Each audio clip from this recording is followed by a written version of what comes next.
Financement d'entreprises de qualité. Avons-nous une opportunité d'investissement sur Téléperformance? C'est la question à laquelle on va essayer de répondre en se basant sur les états financiers de la compagnie. Ceci représente uniquement mon point de vue et non un conseil d'investissement. Donc, Téléperformance, c'est une entreprise sur laquelle on a déjà fait une vidéo. Donc, au mois de mars 2022, on avait fait une vidéo sur Téléperformance. Je pense au mois de mars, on était aux alentours de 324 € l'action. Et selon notre conclusion, on avait dit ceci. Si on est très optimiste par rapport à la performance future de l'entreprise, donc on avait pris comme élément ici, vous savez que notre analyse se base généralement sur le revenu, la croissance, le free cash flow moyen, le PR, le nombre d'actions, la dette nette et la qualité du dividende. Au niveau du revenu, ici on était à un revenu de 7 milliards 100 millions, ok, 7 milliards 100 millions, c'était le revenu, donc à ce niveau-ci. Au niveau des free cash flow, 10%. Et au niveau de la croissance, 10% sur les 5 prochaines années en moyenne. Et au niveau des PER, on avait pris des PER de 17, 20 et 25, tout en sachant que c'est une entreprise qui se négocie généralement à des PER très élevés. Mais attention, lors de la vidéo ici, j'ai mentionné ceci. Quand bien même on serait très optimiste, en pensant qu'on pourrait arriver aux alentours des 422 $ l'action, ok, 422 € l'action, il vaut mieux commencer à s'intéresser à l'entreprise aux alentours de 200 € l'action. Okay? Entre-temps, on n'est pas encore à 200 €. D'où la marge de sécurité. Et c'est important parce que ça va nous permettre de revenir sur cette vidéo aussi. OK. Entre-temps, l'entreprise a publié ses résultats financiers, qui sont bons. On va y revenir tantôt. Mais déjà, il y a déjà des changements qui pourraient être effectués ici. Pourquoi? Au niveau des free cash flow, j'ai décidé depuis, je pense, les derniers mois de ne plus prendre les free cash flow des compagnies européennes comme au comptant. C'est-à-dire qu'il faut retraiter ces free cash flow-là parce qu'avec la norme IFRS 16, donc qui prend en considération les loyers dans le bilan, les free cash flow sont positivement impactés dans la plupart des compagnies européennes. Donc, il faut retraiter les free cash flow. Donc, c'est-à-dire que les net income ou bien les bénéfices nets ont tendance à donner à donner la véritable rentabilité de la compagnie. Donc, mais il faut toujours comparer les deux parce que toutes les entreprises ne sont pas comme ça. Ça, c'est la première chose qui va changer. Donc, ici, la marge des free cash flow va changer. Deuxièmement, au niveau des revenus, on a des revenus positifs, c'est tout à fait correct. Au niveau de la dette nette, la dette nette également va changer parce que cette dette nette-ci de 2 milliards 600 prend en considération les obligations sur les loyers. Or, je ne considère pas les obligations sur les loyers comme étant de la dette. OK? Donc, on doit retraiter également ça parce qu'elle a une dette nette moins élevée que ça. D'accord? Donc, également, au niveau de la croissance, on va se dire que pour la croissance, c'est assez correct. Ici, on va garder aux alentours de 10% ici en termes de croissance. Donc, peut-être également, on va faire une modification au niveau des PER parce que 25 fois les bénéfices, oui, c'est une entreprise qui a une grande croissance également ici. Donc, on ne surpaye pas avec 25 fois les bénéfices, surtout si et seulement si la croissance de 10% est soutenue. Mais également, on s'en va dans un environnement inflationniste, également dans un environnement où les taux d'intérêt vont augmenter. Or, je vous ai toujours dit que les taux d'intérêt, c'est un peu comme une balance. Quand les taux d'intérêt augmentent, les multiples diminuent. Parce qu'imaginez que le gouvernement, je peux prêter de mon argent au gouvernement français à un taux d'intérêt de 5%. OK? Pourquoi est-ce que je vais aller investir dans une entreprise qui va me payer pourquoi est-ce que je vais acheter une entreprise à 20 fois les bénéfices, sans croissance? Je prends un exemple simple. Parce que 20 fois les bénéfices, ça représente un rendement de 5%. D'accord? Donc, à la fin de la journée, je préfère prêter mon argent à l'État français. Donc, plus les taux d'intérêt augmentent, plus comment on appelle ça, les multiples auront tendance à diminuer. D'accord? Faites très attention. Donc, payer une entreprise 25 fois les bénéfices, il faudrait vraiment, vraiment avoir pas de bonne... je n'aimerais pas parler de certitude. Il faudrait essentiellement qu'on ait que la probabilité pour que la croissance future soit à un certain niveau soit élevée. C'est une question de probabilité. OK? Donc, de toutes les façons, ça c'est sur le plan quantitatif parce qu'il faut lire les rapports financiers pour comprendre qu'est-ce qu'on fait. Pourquoi est-ce qu'on génère ce niveau de croissance ici et qu'est-ce qui nous fait penser que cette croissance-là sera soutenue dans les années à venir. Parce qu'on n'achète pas le passé, on achète le futur en se basant sur le présent. OK? Donc, si les résultats passés sont assez corrects, ça pourrait nous donner une idée de ce qu'on pourrait avoir dans le futur. Et surtout, si en date d'aujourd'hui, l'entreprise est sous-évaluée par rapport aux résultats actuels, on pourrait peut-être avoir une idée par rapport à ce qu'on pourrait avoir dans le futur. Mais attention, ça c'est avant la lecture des rapports financiers. OK? Donc, au niveau de Téléperformance, on va faire un survol vite fait des rapports financiers ici. Donc, on dit ici que croissance soutenue de l'activité des résultats du premier semestre 2022, croissance totale du chiffre d'affaires de 15%, donc croissance organique de 5,5% sur une base de comparaison élevée et de 12,9% retraité d'éléments non récurrents. OK, on va y revenir. OK, quand on lit les rapports financiers, j'essaye de répondre aux questions suivantes. Qu'est-ce qui s'est passé? Pourquoi est-ce que ça s'est passé? à quoi je pourrais m'attendre à court terme et quel est l'état du bilan actuel, donc au niveau de la dette ici. OK? Donc, premièrement, quand vous regardez ces rapports, faites attention aux petits 1, astériques et tout le reste. C'est très important. Quand on dit croissance du chiffre d'affaires de 15%, donc croissance organique de 5,5%, ça veut dire qu'on a eu une croissance du chiffre d'affaires de 15%. Mais dans ce chiffre d'affaires-là, la croissance organique est de 5,5%. La croissance organique, en fait, c'est celle, on n'a pas besoin de faire des acquisitions pour la générer. Donc ici, on a 9,5% de croissance ici qui est uniquement liée à la croissance par acquisition. Donc, l'entreprise a dû faire des acquisitions entre le premier semestre 2021 et le premier semestre 2022. Il y a eu une acquisition au moins qui a généré, en termes de croissance du chiffre d'affaires, qui a généré à peu près 9,5%. Il faut la prendre en considération. Maintenant, sur une base de comparaison élevée et de 12,9% retraité d'éléments non récurrents. C'est-à-dire que maintenant, quand on recrète cette croissance organique-là d'éléments non récurrents, on a une croissance de 12,9%. Ça veut dire quoi? Qu'est-ce qu'on appelle éléments non récurrents? Quand on regarde ici, Astérique 1, à périmètre échange constant, et Astérique 2, hors impact de l'évolution de la contribution de contrats d'assistance COVID. Donc, si on enlève les contrats d'assistance COVID, on a une croissance de 12,9%. Attention, il faudrait regarder cela. Maintenant, accélération de la croissance organique retraitée d'éléments non récurrents au T2 2022 de 14,5%, dont la croissance organique, si on enlève les éléments non récurrents, dont les éléments non récurrents ont eu un impact négatif sur la croissance. C'est-à-dire que quand on enlève les contrats d'assistance COVID ici, ça baisse le niveau de croissance organique. C'est la raison pour laquelle on a 5,5% ici aujourd'hui, alors que normalement, si on n'avait jamais eu les contrats de COVID, on aurait pu à peu près 14,5%. C'est une bonne information. Progression de la marge EBITDA, ce n'est pas EBITDA, mais EBITDA, donc Earning Before Interest, Tax and Amortisation, ou bien Amortization, c'est comme vous voulez. Donc ici, il n'y a pas de dépréciation qui est prise en considération ici. Courant sur le chiffre d'affaires de 14,3% contre 14% au S1 2021. Donc, progression de la marge. Confirmation des objectifs annuels 2022 de croissance organique de marge opérationnelle. Donc, dans le meilleur des mondes, tout va bien pour Téléperformance. D'accord? Tout se passe très, très bien. Oui, on a eu un impact positif du Covid, mais également maintenant, on a eu un impact négatif par rapport au Covid. Mais l'entreprise ici arrive à se maintenir. D'accord? Donc, c'est une belle entreprise qui continue sa croissance. Maintenant, je vous invite à aller lire toute cette documentation-ci qui vous donne les éléments. Pourquoi est-ce qu'on a eu cette croissance-là? À quoi s'attendre à court terme? Et quel est l'état du bilan? Donc, ici, on va survoler littéralement. OK? Donc, on va aller surtout regarder, ce qui m'intéresse ici, c'est surtout les free cash flow et surtout le niveau de dette. D'accord? On va y revenir parce que c'est très important pour nous. Donc, au niveau des revenus ici, en date d'aujourd'hui, sur les 12 derniers mois, donc sur les 12 derniers mois ici, si on prend en considération le S1 2022 et le S1 2023, donc en faisant les 12 derniers mois ici, vous pouvez faire ceci. Donc, on fait ça 3, 9, 4, 6, plus 3, 4, 3, 1. Ça vous donne à peu près ici un total de 7 milliards 377. Donc, sur les 12 derniers mois, on a 7 milliards 377. Donc, on va y revenir tantôt également. Donc, au niveau des revenus ici, donc, on va prendre ici, on va mettre Téléperformance, Téléperformance. OK. Et voilà. On prend le... Bon, je vais me limiter ici au revenu ici. Voilà. Donc, on ferme ça et voilà. Maintenant, les revenus sur les 12 derniers mois sont de combien? On a des revenus de combien? On a des revenus de 7 milliards 630 millions. Sur les 12 derniers mois. 7 milliards 630 au mois de juin 2022. OK? En termes de croissance des revenus, quelle est la croissance des revenus qu'on a présentement ici? Donc, je prends ici CAGR. On prend ici revenu. On met ici par rapport... Je vais déjà prendre la croissance des revenus sur les 10 dernières années pour que vous puissiez voir ici. Sur les 10 dernières années, on a une croissance de 12,84%. OK? Maintenant, sur les 5 dernières années, on a une croissance de combien? Sur les 5 dernières années, on a une croissance de 14%. OK?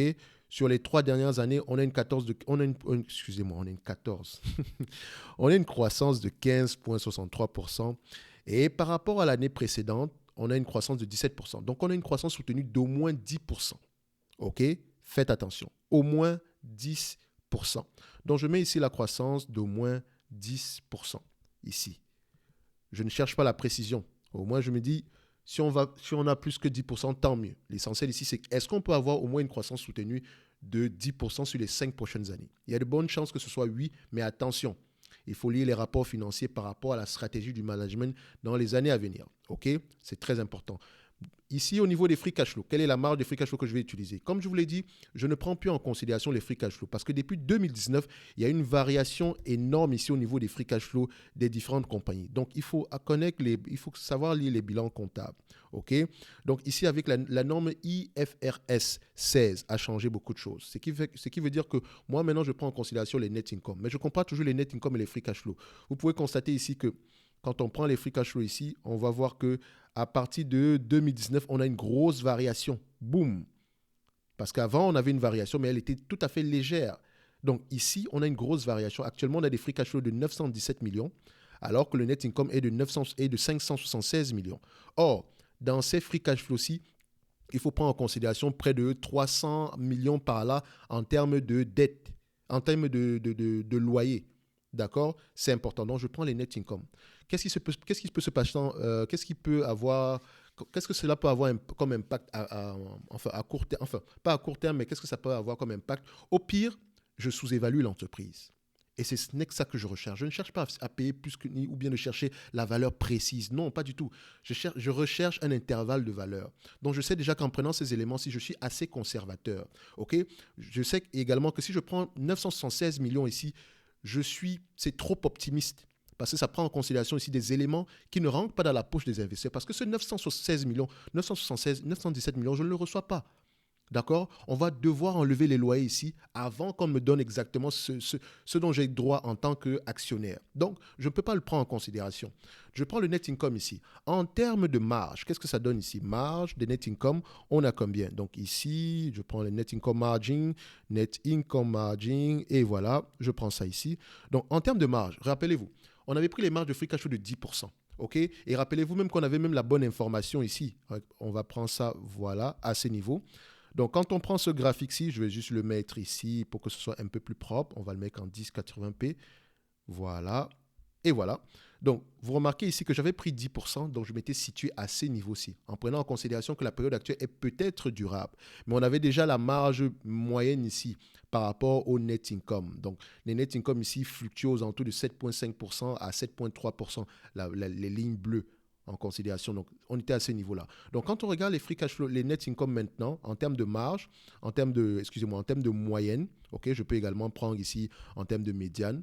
Donc, on voit ici que sur les 5 dernières années, on a à peu près 7,23% pour la médiane, 7% pour la moyenne. Sur les 3 dernières années, on a 7,3% pour la médiane, 7% pour la moyenne. Donc, on a à peu près des marges aux alentours de 7,3% par là.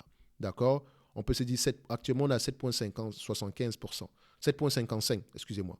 Donc, on a des marges à peu près, voilà, on va se dire, c'est assez soutenu aux alentours des 7,5%. Donc, si on prend 7 je vais dire, je vais mettre à 7,3%. OK? Si on prend des marges ici de 7,3% en date d'aujourd'hui, 7,3%. OK? Nombre d'actions. Est-ce que le nombre d'actions a diminué ou augmenté par rapport à la période précédente? Rappelez-vous, à la période précédente, on avait un nombre d'actions de combien? On avait à peu près 58 millions d'actions. Donc, à peu près 59, on va se dire comme ça. Donc, en date d'aujourd'hui, on a combien? On a 59 millions d'actions. Donc, ça n'a pas changé depuis le 22 du mois de mars. Donc, actuellement, au 31 du mois de décembre, on était à presque 60.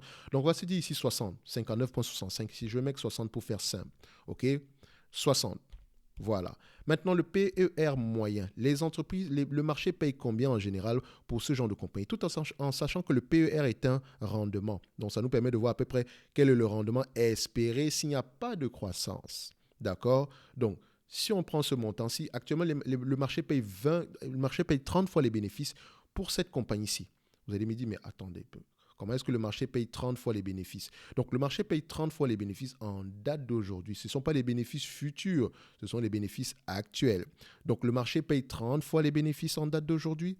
Maintenant, la question qu'il faut se poser, c'est quelle est la moyenne par rapport, après la moyenne ici sur les 12 dernières, enfin, dépendamment de la période qu'on a ici. Donc, on va ici une période depuis 1996, la moyenne est de 25 fois les bénéfices. Donc, je prends également, enfin, la médiane est de 25 fois les bénéfices. Donc, c'est une compagnie de croissance depuis plusieurs années. Donc, il est tout à fait normal que les PER soient élevés. Donc, ça représente à peu près 25 fois les bénéfices. C'est un PER c'est un rendement de 4%. OK? Donc, pour une compagnie qui a une croissance au moins de 10% en moyenne sur les dernières années, on peut même se dire 15% sur les 10 dernières années. Voilà, si vous avez une croissance de 10%, 15% sur les 10 dernières années, c'est 25 fois les bénéfices en moyenne, c'est presque rien du tout. D'accord? Donc, je prends juste un exemple. Si l'entreprise continue avec la croissance de 15% ici en moyenne sur les 10 prochaines années, ça veut dire que si vous la payez ici, par exemple, à 30 fois les bénéfices en date d'aujourd'hui, en réalité, vous êtes en train de payer 7,5 fois les bénéfices. Parce qu'en achetant l'entreprise ici à 1 dollar, d'accord, par action, 30 fois les bénéfices, ça veut dire que vous l'achetez ici à 30 dollars, 30 euros par action. 30 fois les bénéfices par rapport à un bénéfice net de 1 euro ici. Donc, dans 10 ans, si on a une croissance des bénéfices nets de 15%, ça représente ici à peu près multiplier le bénéfice net par action ici par 4, donc ce qui fait 4 dollars. Donc vos 30 euros ici que vous avez payé pour cette entreprise ici, quand elle avait un rendement de 1 dollar par action, dans 10 ans, le même 30 euros ici vous donne droit à un rendement de 4 dollars par action. Donc, c'est-à-dire que vos 30 euros que vous aurez dépensés ici vont vous donner un rendement sur coût de 13%. C'est comme ça qu'on regarde, c'est comme ça qu'on voit les choses. Alors qu'en date d'aujourd'hui, quand je l'achète, ça me donne un rendement sur coût en date d'aujourd'hui de 3%. OK? S'il y a de la croissance, c'est bien. On peut payer 30 fois les bénéfices. OK? Si on prend une croissance de 10% par exemple sur les 5 prochaines années, ça revient ici à 1,1, exposant ici 5, ça revient ici à multiplier par 1,61. Si on divise ici, donc si on prend 30 fois les bénéfices ici divisé par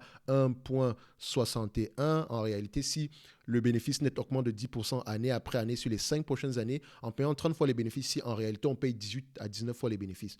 Ce qui est toujours une marge assez correcte. Donc, on va se dire que voilà, on ne s'attend pas à ce que le prix, le PER de l'entreprise aura tendance à diminuer à long terme. Plus, quand la croissance va diminuer, d'accord, le PER va tendre à diminuer. Donc, ça ne sert à rien de payer 30 fois les bénéfices pour cette compagnie. Si on avait une croissance plus élevée, tant mieux. Dans tous les cas de figure, j'essaie de me protéger. On peut avoir une croissance plus élevée de 10% ici. Donc, attention. Donc, en moyenne, sur le marché paye 25 fois les bénéfices. Sur les 10 dernières années, le marché a payé 26 fois les bénéfices. Sur les 5 dernières années, on est à presque 33 fois les bénéfices. Donc, je vais prendre 25 fois les bénéfices. C'est assez optimiste pour la croissance de 10% minimum qu'on pourrait avoir. OK? Donc, comme je vous l'ai dit, si on a une croissance de 10% en moyenne, de 10% en moyenne sur les 5 prochaines années, sur un PER de 25, ça sera un rendement, par rapport au coût d'acquisition ici, on paye ça nous représente à peu près 15 fois les bénéfices. On est à peu près correct ici. Donc, quand on revient sur les PER, je prends des PER de 25. OK? 25. Maintenant, au niveau de la dette nette, et c'est là où on va retourner sur les rapports financiers ici. Déjà, on va se limiter, on va s'arrêter au free cash flow. Donc, on va prendre les rapports financiers ici. Free cash flow, free cash flow, free cash flow. Où est-ce qu'il est le free cash flow? Endettement net, trésorerie passif, cash flow net disponible. OK. Donc, le free cash flow, c'est ça. 325 millions. Et vous voyez ici que dans le free cash flow, on prend en considération aux alentours l'acquisition et mobilisation de décaissements relatifs aux actifs de loyer. Donc, on est à peu près à 325 millions pour les free cash flow sur les 12 derniers mois. OK? Donc, si vous le faites sur les 12 derniers mois, si vous le multipliez par 2, on sera à peu près à 650 millions. OK? Ça, c'est en moyenne. Si chaque mois, si l'entreprise rapporte à peu près moyennement le même type de free cash flow période après période. D'accord, sur les 4 périodes ici, parce qu'on a 4 périodes dans l'année, donc les trimestres. Donc, si on rapporte par période ici aux alentours de combien? On fait 325 ici, divisé par 2, vu que le 325 représente 6 mois. Donc, si on fait ici x 4 mois ici, ça représente à peu près 650 millions qu'on pourrait avoir. OK? Ça, c'est si on réagit comme ça. Donc, ici, je vais essayer de me protéger. Je vais prendre les net income ici qui sont moins élevés que la période actuelle. Donc, faites attention. C'est déjà également assez... Voilà, on est assez conservateur, OK? Ça, c'est au niveau des free cash flow. Or, les free cash flow que vous allez voir ici sur les 12 derniers mois sur cette entreprise-ci, vous allez voir qu'on a des free cash flow aux alentours de combien? On a des free cash flow aux alentours de 900 millions. Si on divise par 2, ça nous ramène à peu près à 450 millions. Donc, il y a quelque chose ici qu'il faut modifier. C'est pour ça qu'il est très important de regarder les rapports financiers. Donc, pour les free cash flow, comme je l'ai dit, on va prendre les net income. Même si on sous-évalue les free cash flow ici, ça ne dérange pas du tout. Au niveau de la dette nette, c'est ce qui m'intéresse. Vous voyez ici qu'on prend en considération les loyers, 747 millions. La dette nette ici représente à peu près aux alentours de 2 milliards 633 millions. Donc, le 2 milliards 633 millions prend en considération les loyers. Or, moi, je ne prends pas en considération les loyers comme étant de la dette. Donc, je vais enlever les 747 millions. Si j'enlève 747 millions, ici, on a des loyers, on a une dette nette aux alentours de 1 milliard 886 millions. Donc, on va se dire ici 1 milliard 890. D'accord? Donc, on prend ici 1 milliard 890, OK, en billion. Voilà. Maintenant, on a tous les éléments nécessaires pour faire l'évaluation de notre compagnie. OK? Je prends l'évaluation sans croissance. 7 milliards 630 millions. Donc, par rapport aux 12 derniers mois ici, donc au mois de juin 2022, multiplié par 0,073, donc 7,3% ici, ça fait ici à peu près 557 millions, multiplié par 25 fois les bénéfices, d'accord, ça nous donne ici 13 milliards 925 millions, moins la dette nette actuelle de 1. Attention, ok? Donc en date d'aujourd'hui, si on m'offre un prix sans croissance de 200 euros, ça pourrait être intéressant. Mais maintenant, si on a de la croissance, et admettons, on a une croissance ici plus élevée, la croissance ici en moyenne est de 15%, mais en date d'aujourd'hui, on l'a pris à 10% pour se protéger, ok? Parce qu'on a une croissance par acquisition et également de manière organique. Donc, on peut avoir une croissance bien plus élevée que ça. Donc, maintenant, pour savoir à peu près est-ce qu'on pourrait s'attendre à 10% ou 15%, regardez, lisez les rapports financiers par rapport à ce que le management dit. Regardez également la taille du marché, qu'est-ce qu'elle fait exactement. Admettons qu'on a une croissance avec le même niveau d'endettement ici. Donc, c'est-à-dire que si on sous-entend qu'on a une croissance de 10% sur les 5 prochaines années, d'accord, tout en gardant le même niveau d'endettement ici, admettons également que la dette augmente de 10% parce qu'il nous a fallu à peu près avoir ce niveau de dette pour générer à peu près 7 milliards 630 millions de revenus à hauteur de 10% par là. Si on garde le même niveau d'endettement ici, on va se dire que l'entreprise, la valorisation sera aux alentours des 323 euros l'action. D'accord? J'ai bien dit si la dette également augmente de 10%. Pourquoi? Parce que si je ne prends pas en considération le niveau d'augmentation de la dette ici, donc ça va me donner un montant pareil, hein, 7,3 ici, donc marge égale, donc on fait ici fois 1,61, ça nous revient ici à peu près aux alentours de 896, on va mettre ici 897, multiplié par 25 fois les bénéfices, d'accord, moins la dette nette actuelle, c'est-à-dire qu'on n'a pas besoin de s'endetter en supplément pour générer ce 10% en croissance ici, donc voilà. On sera à 20 milliards, divisé ici par le nombre d'actions à 60 millions, vous voyez qu'on va avoir quelque chose aux alentours de 342 millions, donc quelque chose à peu près plus élevé que le 322 millions qu'on avait ici. Donc le 322 est assez conservateur. OK? Donc c'est-à-dire que minimum, sans prendre en considération la croissance, on est aux alentours des 200 euros. OK? En prenant en considération la croissance, tout en restant conservateur, ça veut dire qu'on prend également en considération que la dette nette pourrait augmenter de 10% en moyenne parce qu'on prend une croissance de 10% ici. Donc, ça pourrait nous donner une valorisation aux alentours de 322 euros. Toujours assez conservateur. Mais n'oubliez jamais que le marché ne prend jamais en considération ou bien ne prend pas souvent en considération la dette. D'accord? Donc, c'est-à-dire que le marché en date d'aujourd'hui, si on vous le vend à 25 fois les bénéfices, c'est-à-dire que vous êtes déjà en date d'aujourd'hui par rapport au prix actuel, on pourrait s'attendre aux alentours des 232 euros. Ça ne prend pas en considération la croissance par rapport au prix actuel, ça ne prend pas en considération la dette. Et si on ajoute la croissance, le marché peut payer jusqu'à 373 euros. Et ça fait une croissance de 10% ici. Et actuellement, le marché ne paye pas 25 fois les bénéfices, il paye à peu près 30 fois les bénéfices. Donc si on se met à 30 fois les bénéfices, avec la croissance, le marché peut payer jusqu'à 448 euros ici. Donc ça, c'est ce que le marché pourrait payer par rapport au passé. Mais ici, je vais être assez conservateur. Donc ma valorisation va se situer entre 200 euros sans croissance et 322 euros avec de la croissance, tout en restant assez conservateur. Okay? C'est la raison pour laquelle je vous dis toujours, lisez vos rapports financiers et quand bien vous arrivez à une valorisation, il faut toujours prendre une marge de sécurité. Donc, même en considérant que j'ai fait une erreur ici, parce que de toutes les façons, j'avais les trois ici, donc j'avais 160, 196, 422. Donc, même en considérant que je pourrais avoir fait une erreur sur l'évaluation optimiste, je ne l'achèterai pas à 300 dollars l'action, à 300 euros. Je l'achèterai à 200 euros l'action. OK? Parce que je me protège. OK? Donc, maintenant que j'ajuste la croissance ici par rapport au bon free cash flow, etc., je me situe aux alentours des 322 euros. Donc, je me dis que, même malgré le prix actuel, même si je m'étais trompé, d'accord, on pourrait être aux alentours toujours des 300 euros par là. Donc, l'entreprise n'est pas à un prix d'acquisition intéressant au prix actuel. Parce qu'en date d'aujourd'hui, on est à combien? En date d'aujourd'hui, on est aux alentours de 290 euros. D'accord? Ce n'est toujours pas intéressant pour moi. Je dis bien pour moi, hein, parce que moi, je suis assez conservateur de nature. Ça veut dire que, et je l'avais déjà mentionné sur la première vidéo, d'accord? Ici, c'est la partie optimiste. Ici, c'est la version de base. Et ça ne prend toujours pas en considération la croissance. Et ici, c'est à 17 fois les bénéfices sans prendre en considération la croissance. Donc, et je vous ai toujours dit qu'une compagnie de croissance, il vaut mieux l'acheter à un prix qui ne prend pas en considération la croissance. Parce que la croissance va tendre à diminuer dans le futur. OK? Donc, idéalement, sans prendre en considération la croissance, c'est 200 euros l'action. D'accord? En prenant en considération la croissance, on pourrait aller à 322 euros l'action. Donc, s'il faut l'acheter ici un prix intéressant pourrait être aux alentours des entre 200 et 160 euros ici. D'accord? Mais le prix, voilà, si toutes les planètes s'alignent, à 100 euros l'action, on est tout bénéf. Pourquoi à 100 euros l'action? Pourquoi? Parce que ça me donne 50% de marge bénéficiaire, de marge de sécurité par rapport au prix minimum de 200 euros, qui est le prix qui ne prend pas en considération la croissance à 25 fois les bénéfices avec des marges de 7,3%.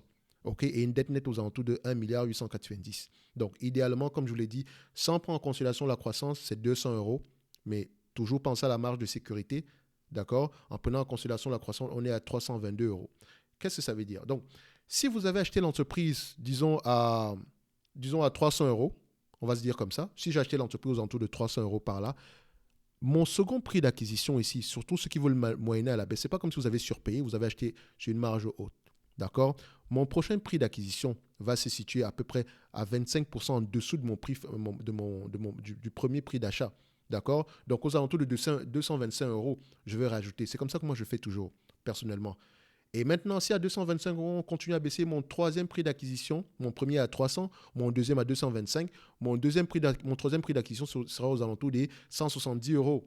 D'accord? Donc, c'est comme ça que moi, je moyenne à la baisse. Je ne moyenne pas à la baisse parce que ça a baissé de 10 euros ou bien non. C'est en termes de pourcentage. Et moi, c'est toujours en termes de 25, 25, 25. Parce que ce n'est pas parce qu'une entreprise a baissé de 25% qu'il va lui falloir 25% de croissance pour rattraper le 25% de baissier. Non.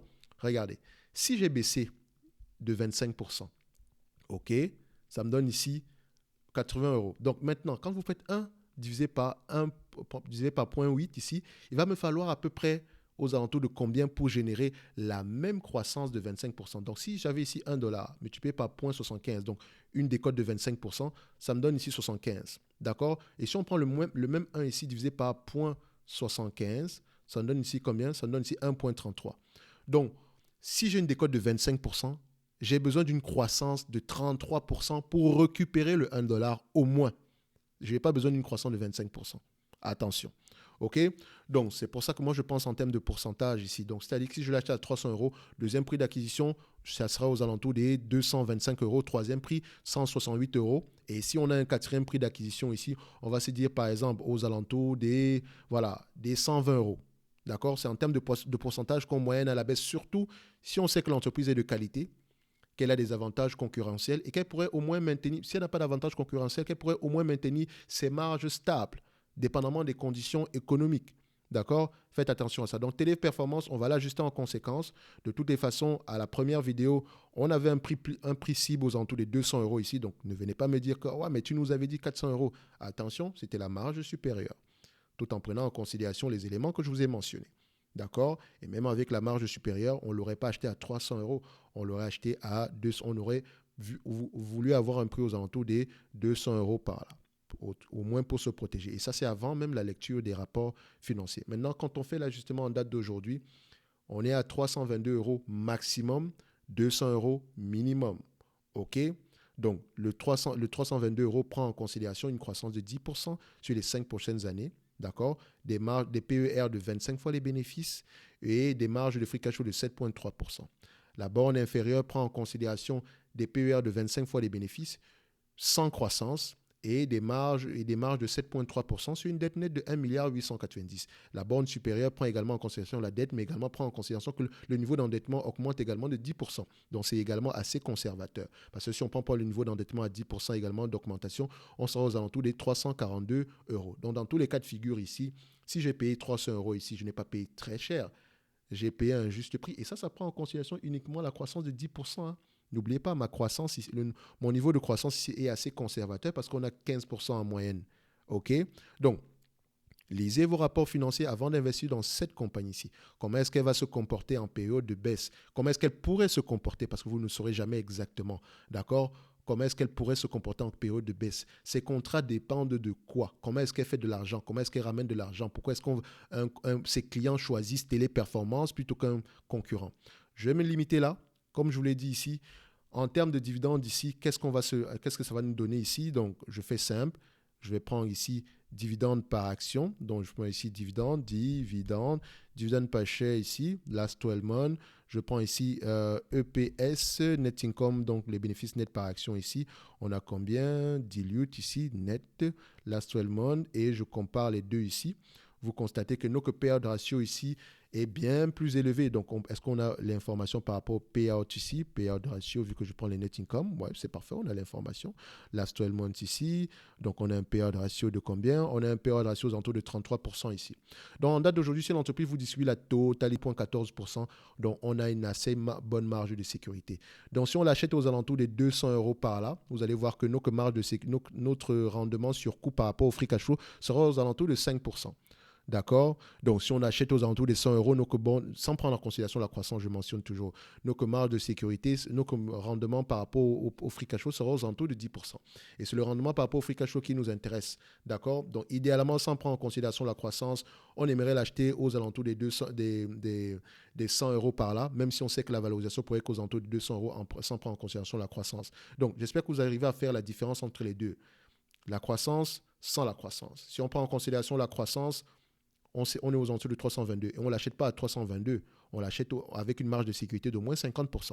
En tout cas pour moi, et je vous encourage à faire 50%. OK? Maintenant, si on ne prend pas en considération la croissance, marge de sécurité de 50%, ça nous donne à 100 euros également. Mais également, c'est à votre choix parce que sans prendre en considération la croissance déjà à 200 euros, le bénéfice ou bien la croissance va venir, la croissance du revenu ici ou bien la croissance des bénéfices ne va permettre qu'à ce qu'on génère de l'alpha. Donc, faites attention ici. Donc ici, je pourrais dire que à partir de 200 euros, on pourrait commencer à réfléchir. Comme je le dis, comme je l'ai mentionné dans la vidéo précédente. Donc, la mise à jour a été effectuée ici. Maintenant, n'oubliez pas de lire les rapports financiers. Les états financiers, 50% du travail, ce sont les états financiers quantitatifs. Maintenant, les états financiers qualitatifs, vous devez lire pour savoir où est-ce qu'on s'en va, qu'est-ce qu'on fait, quelles sont les perspectives de croissance et qu'est-ce qui me fait penser qu'on pourrait garder une marge à peu près de 7,3%. Pour ceux qui aiment le dividende ici, nous avons une entreprise qui a la capacité de pouvoir continuer à augmenter son dividende. C'est ce qu'elle fait littéralement ici depuis plusieurs années. Donc le dividende est à 3,30 € ici. Il pourrait continuer à augmenter. Donc nous, ici, aujourd'hui, on sait que le dividende pourrait continuer à augmenter parce qu'on se situe sur une marge de 3% maximum par rapport au free cash flow actuel. Tout en sachant que les free cash flow peuvent augmenter et que si le prix baisse, ça nous donne un rendement sur coût par rapport au free cash flow plus élevé. D'accord? C'est comme ça qu'il faut penser. D'accord? Donc, le dividende, il est safe, ils ont les moyens de le payer. Ce n'est pas juste qu'il est à 1%, c'est minime. Non, aujourd'hui, elle a les moyens de vous verser 3%, mais elle ne vous le verse pas parce qu'on ne va pas vous reverser la totalité en date d'aujourd'hui. Elle a le potentiel de le faire, donc elle va générer de la croissance, donc ce qui veut dire que votre dividende sur cours sera plus élevé si vous l'achetez à un prix intéressant. On va se donner rendez-vous sur la prochaine vidéo. J'ai assez bavardé par rapport à Téléperformance. Maintenant, il vous reste uniquement à lire les rapports financiers. Moi, j'aime bien ce que j'ai vu ici. Ça semble être une entreprise assez bien gérée ici, qui a sans doute du potentiel à long terme. Merci.